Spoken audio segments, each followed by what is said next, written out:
Actually, we have three individuals here who have started schools, founders of schools, so there could be some overlap for that. Dr. Jenkins here, founded Achievers in Birmingham, of course, Atlanta. Thank you. And then Brother Russ with Hope, and my brother David with Boys Latin. And then we have another brother, David, on the end, who I consider to be a transitional leader, who's been handed a school that he is in the process of walking through a major transition. I'm gonna ask the panel, and I'm gonna allow 8 minutes for them to address this, and this will be by way of introduction. I have 3 questions I would like for them to address in this. And number 1 would be, what is your core? What is this heart? You got founders here, like Brother Russ. You came into this, all of these, with a heart to do something that wasn't necessarily being done. What is that core? I want to get to, because you feel like, they weren't just starting a school. Right? They weren't just like, oh, I woke up one day, I want to just start a school. There was something else deeper in them, and we want to hear what is that core, and then having that core projects out in a vision. I'd like you to take a minute or two to say, and here's where my vision is taking me, or here's where at the core of this is what I envision one day. Because leaders have to have a compelling vision. What gets you up in the morning and gets you going, that you are shooting for. And then because that is going to lead itself to this really key question when we talk about succession, because in terms of where you were going, what were you hoping to pass on? Because succession really has to do, I'm not trying to pass on a position, I'm hoping that something will pass on to the ones following me that will be this. So those 3 things, and then we'll take about 2 or 3 minutes to do a Q&A and wrap up for the day. Oh, I get to go first? Yes. That's not a good spot. Well, I guess the core of what we were trying to do at Boys Latin was based on the Philadelphia school district's very low college graduation rates for African American males. The actual completion rate for African American males who go to college, this is not of everybody, this is of the ones who go in Philadelphia, is 8%. And that is an atrocious number. So the one thing that we wanted to do, the thing that was our motivator, was that we wanted to make sure that parents who enrolled their children in our school knew that their sons would get sufficiently educated to be able to have a shot at finishing college. And we wanted to be able to not just know that because we said it, but we wanted to make sure that we can see it. So from the very first graduating class, well, the first graduating class was in 2011. From 2014 on, we made our college clearinghouse report public on our website because we wanted to let people see that people were moving through college. We didn't want to tell them what the numbers were. We wanted to show them the numbers. The vision of the school, what we wanted to see at the end, was a community of scholarship for African American males, because we don't see a lot of that in our city. So when you come to our school, you'll see a school where all the guys on the National Honor Society are African American or Latino. All the guys in the Honor Society who do Curtamen, the Latin competition, who do mock trial, debate. All of them are African American or Latino. And when we have Alumni Day, we have those guys come back and talk to guys who are sitting in the same chairs that they sat in. So it became a family.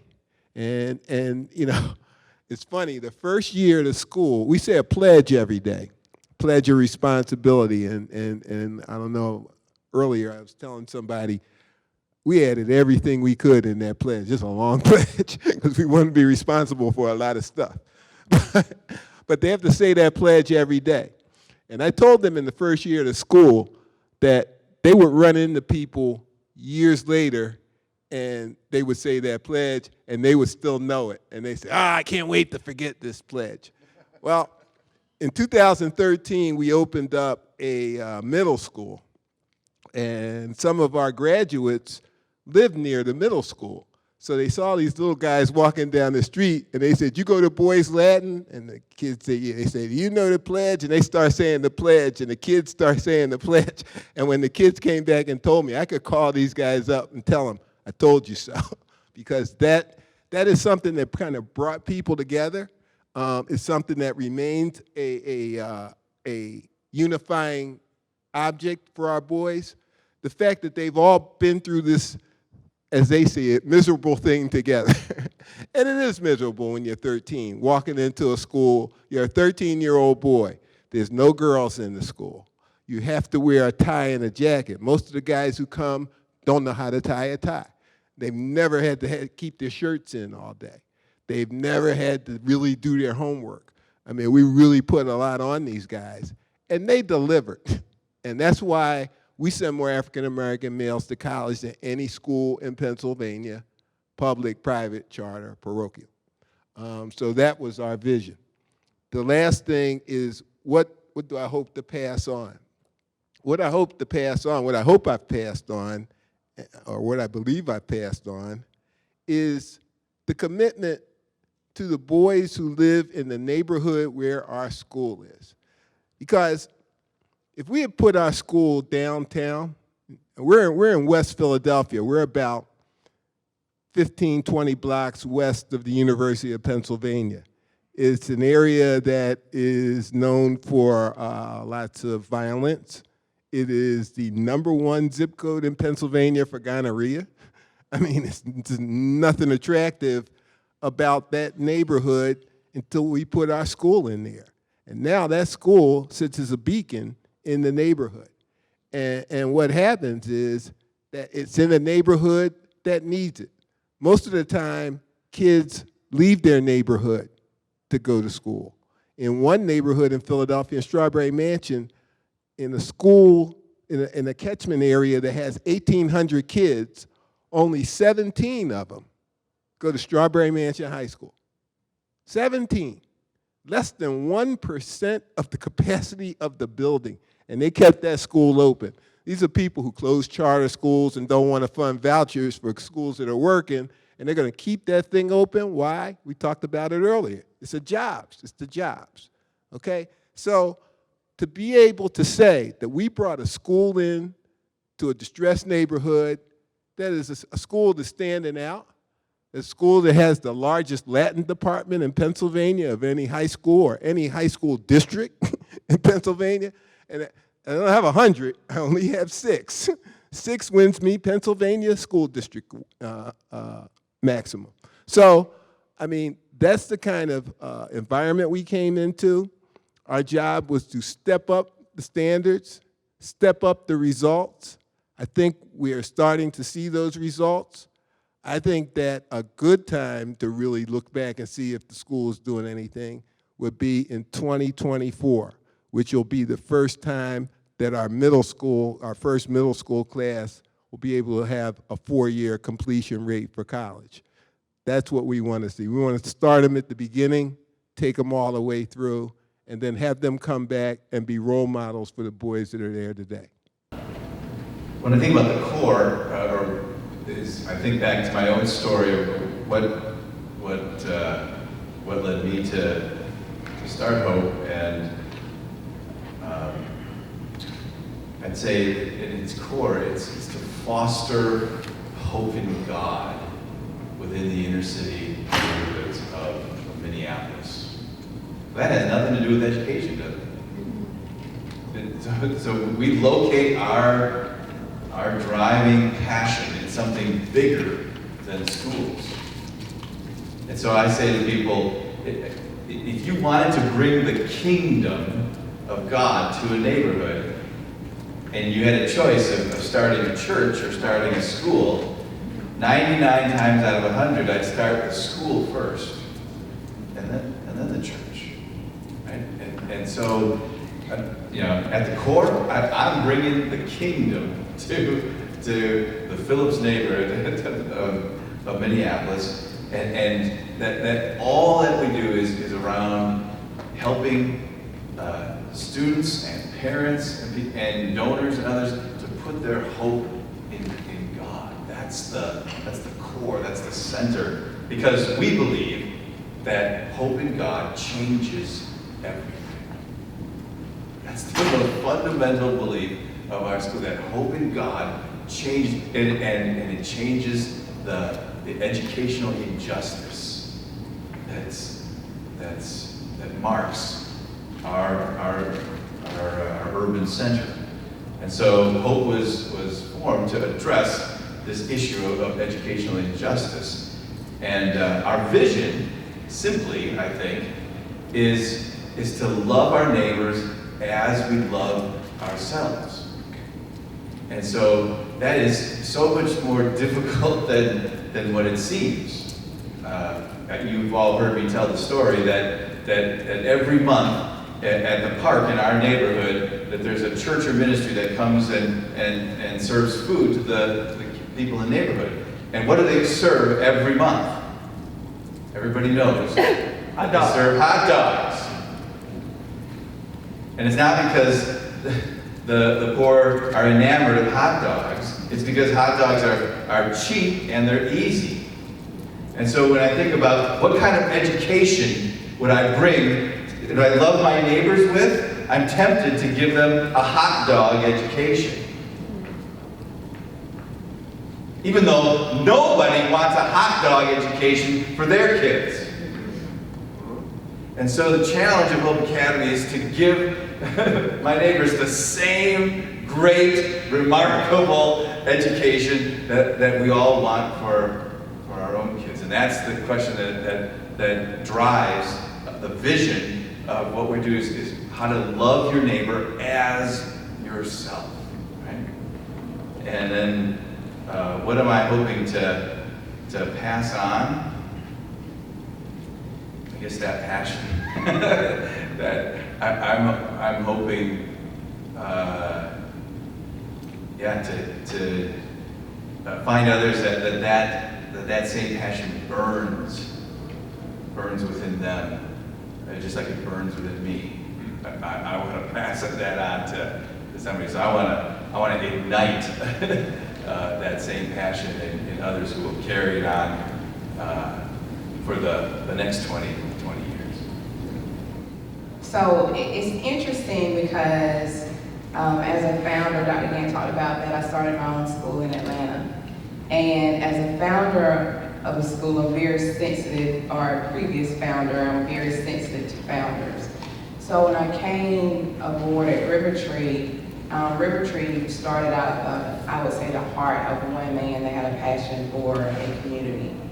And I was very sensitive to the fact that founders have a really true vision and mission that they really want to see carried forward, and I'm very sensitive to that. But I also bring about, I feel like, a different perspective, and so that I will not be the token. I want to make sure that my voice stays embedded in that and can be heard as we make that transition. But our founder is I'll use the word wealthy white male, and that's not my lens in which I see the world. And so really trying to find a way to have that voice, but still respect his position and his vision that he had for Rivertree is where I sit today. So in relation to what is my core and what is my vision, it's interesting in the sense that I would always ask people, if you close your eyes and you say, if you think about a school or a student or a child that attends a school and you say well-funded, well-educated, and on fire for Jesus, in your mind, if you think about that student, you think about that school, there's a face that comes to there's an image that comes to your mind what that school looks like and what do the children look like in that school. And if you say underfunded, high dropout rates, lost generation, there's another image that comes to your mind and what that school looks like and who are the students that are in that school. And so I say when we say in our country that we have desegregated, I say it's the biggest lie that we've ever told. Because the fact of the matter is that first image oftentimes is a white, middle class, upper class student, and the other is a minority or low income, poverty area student. And so at my core is to change what that image looks like. That's what I like to envision the day that when you close your eyes and envision what that student looks like, that it's difficult to attach that to any race, that it's difficult to attach that to any socioeconomic background, that it's difficult to attach that to any generation of where their parents came from or any of that. When we get to that point, then we can really truly say that our schools are desegregated. Because oftentimes my husband and I talk about all the time that there is a unicorn mentality. Our household represents a unicorn mentality. I have a doctorate degree. My husband has a doctorate degree. We're educated. We're both black.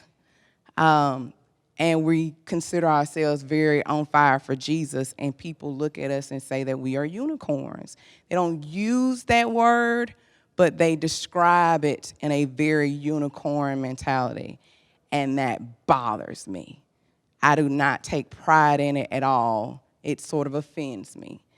And so until we can be in a society in which educated minority students are not seen in that way as being unicorns, then I get up every day having this fire that we have more work to do. I understand that our founder at Rivertree doesn't see that lens or doesn't have that same lens, but I feel as though he has the same heart. So trying to marry those two is where I sit in Rivertree every day. What do I want to pass on?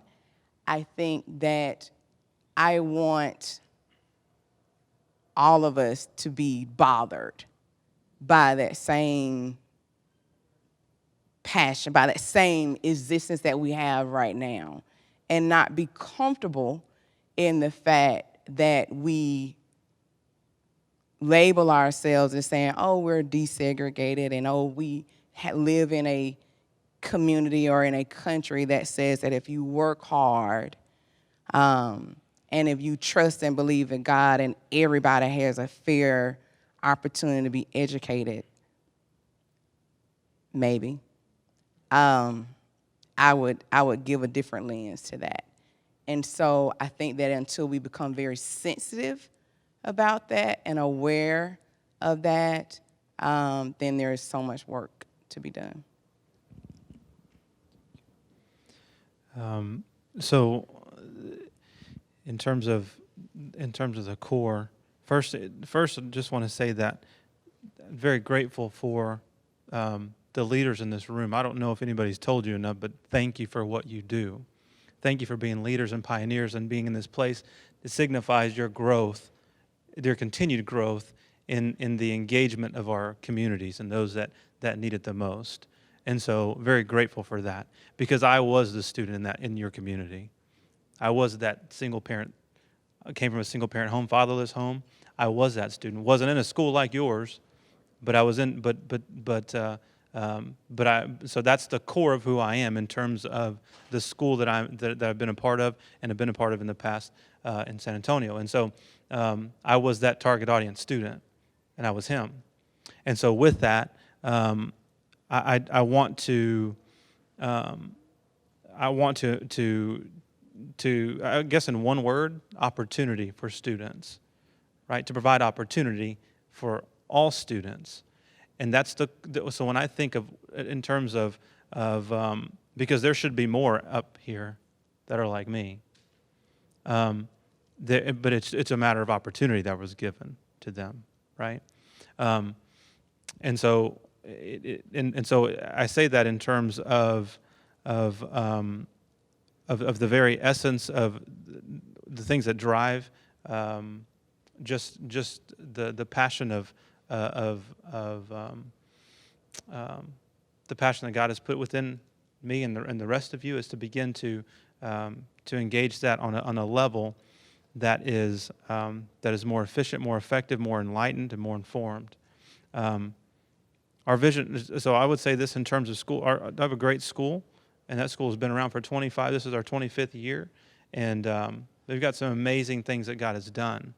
But we have some amazing things in which we can grow. And that vision, we talk about we want to reach this community. We want to reach every student. If that's truly what we want to do, then we have to be able to support those things and not just bring them in, but provide the support systems that are necessary to truly educate them. Now, when we talk, my wife's in public school, and in that whole arena, and when they talk about every child all the time, that's not reasonable. Can't do that. But with our school, we have a small ratio. I'm glad to say this is our 25th year, and we have the highest enrollment we've ever had. In the middle of chaos among leadership, we have had the highest. This year will be our highest enrollment we've ever had before. If we're going to truly reach our students, though, when we say we want them all to come to our school, then it is required of us to give this support system they need to be successful, to give them that opportunity. If all those students come in and there is trauma all in their lives, then we need to have social emotional systems in place to be able to engage in that. If we come from students and we need to have learning support system for those that have learning differences, different things like that we can be able to support them. And that is the vision of our school that we want to be able to engage in on a different level and never have before. We've said, here's the standard, reach it, and if you don't reach it, this may not be the school for you. That doesn't jive with really our true mission. And so we have to put those things in place to truly support all students and all learning. And so that's the vision of our school. The passing on to that is to continue providing an excellent education and live in service of God demand, but know that that's not going to look the same as it did when we started our school. It's going to look differently. But it has to look differently if we want to be here for 25 more years, right? And so again, so that's those items. And again, thank you for your engagement in this endeavor. It's great. Thank you. Okay, now we've heard from them as founders. We've heard from you as founders. Two founders, a founder who's now leading a transitional work, and a person I consider to be a transitional leader. Of course, then there's one who has already had a succession, that is, has already passed on. So in a minute or two, tell us what are your plans for replicating yourself, if any, as you either transition out or as you seek to do, as Brother Russ and I do, looking at retirement, right? Okay, well, I brought on my success. Actually, I brought on two successors. I brought on a successor like the second year of the school. That was a real big mistake. I was trying to get out of there too fast. That's one of the reasons. But it was we picked the wrong person. So that didn't work out. So my plan was to get out of there in 6 years. It wound up being 10, but it probably should have been 10 in the first place. That wasn't his fault. That was my fault. But the second guy I got started 6 years before I retired. So he was with me for 6 years. And so that gave me a chance to show him how I thought the school, how I thought he should approach the school. And for him to learn, to learn the operations. The last 2 years I was there, he basically ran the school. I kind of, he kind of got to do a test drive. And that was a good way. I mean, I wouldn't, to leave your school and have somebody who's never been there come in the next year and say they're going to lead it, that's a pretty tall order for anybody. And so, and it doesn't lead to the real continuity that you want. But that being said, a woman told me a couple of years into the school, she says, when you leave this school, it's going to change the day you walk out the door. And I went, I don't know about that. But you know what? It should. I'm not going to be there. I'm not going to be there. It's going to be somebody different. They're going to have other ideas. The school changed all while I was there because the nature of schools is you're always trying to make it better. So why wouldn't I expect it to change, and why shouldn't you expect change to occur? But the key thing is, what do you think that you hold paramount? What is the important thing? Single gender, classical education, black and brown boys, and higher standards. If we keep those things in the school, how they transpire really won't mean a whole lot to me. But if we can continue to have the success with those guys doing it our way, then I'll be happy.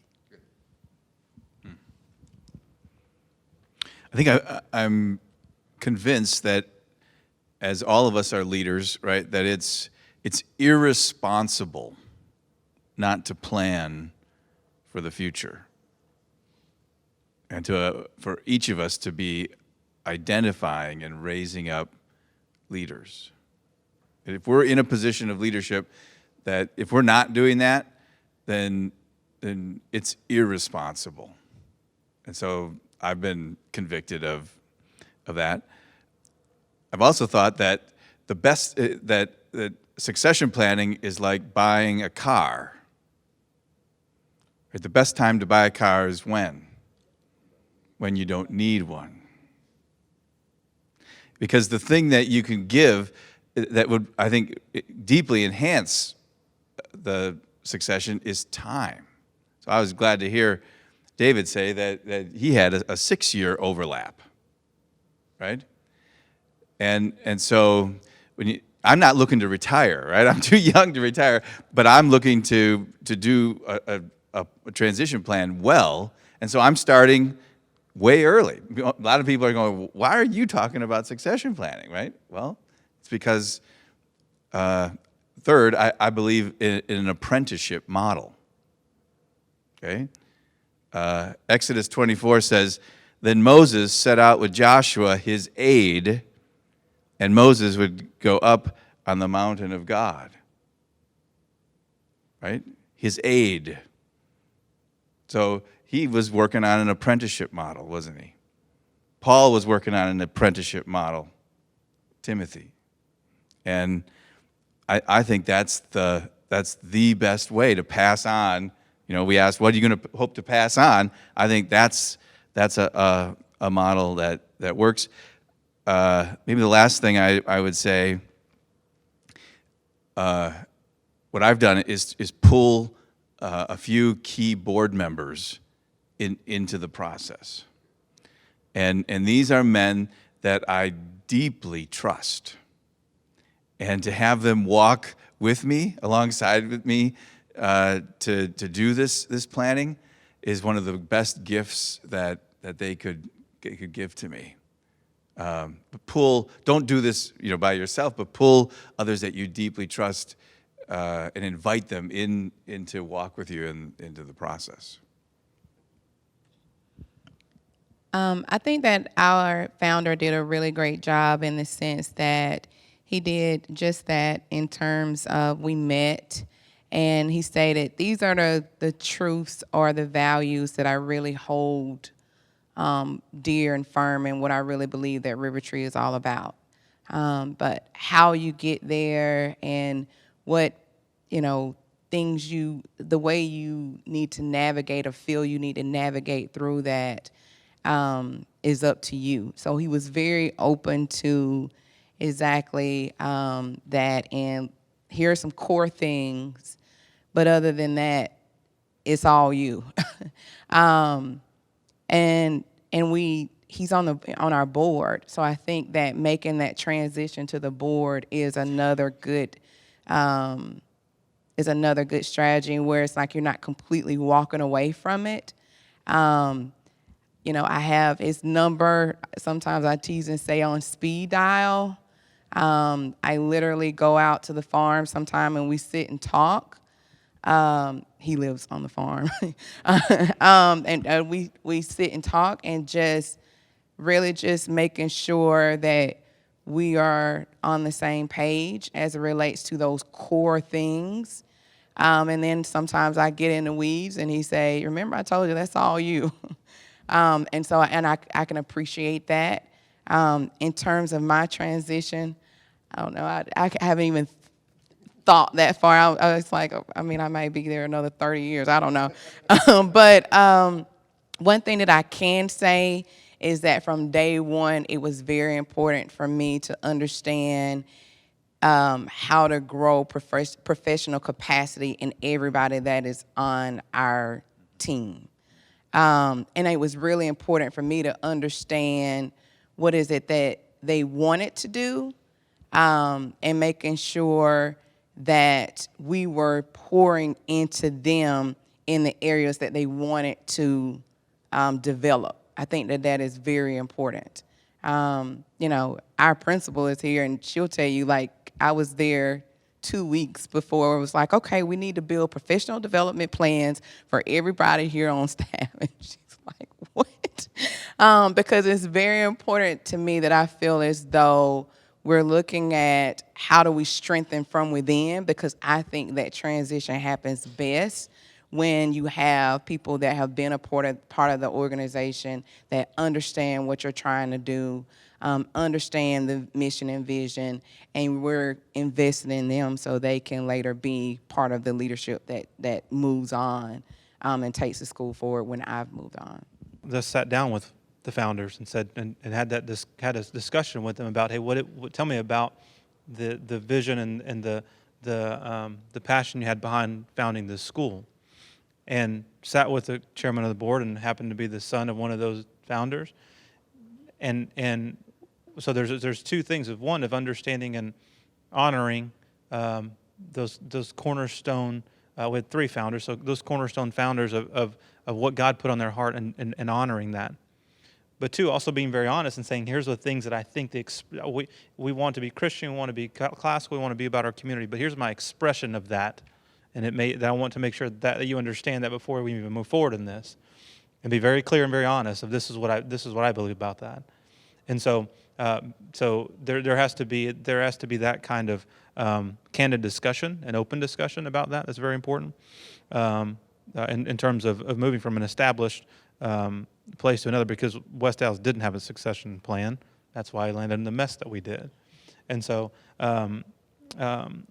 that's very important. But even in that transition time, I talked to our staff and faculty very much about shared leadership.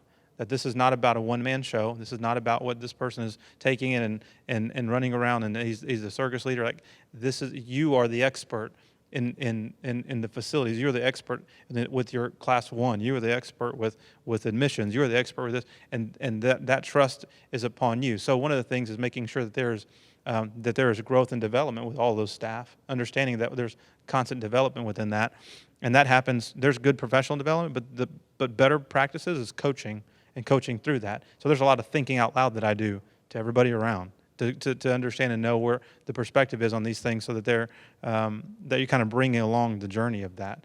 And so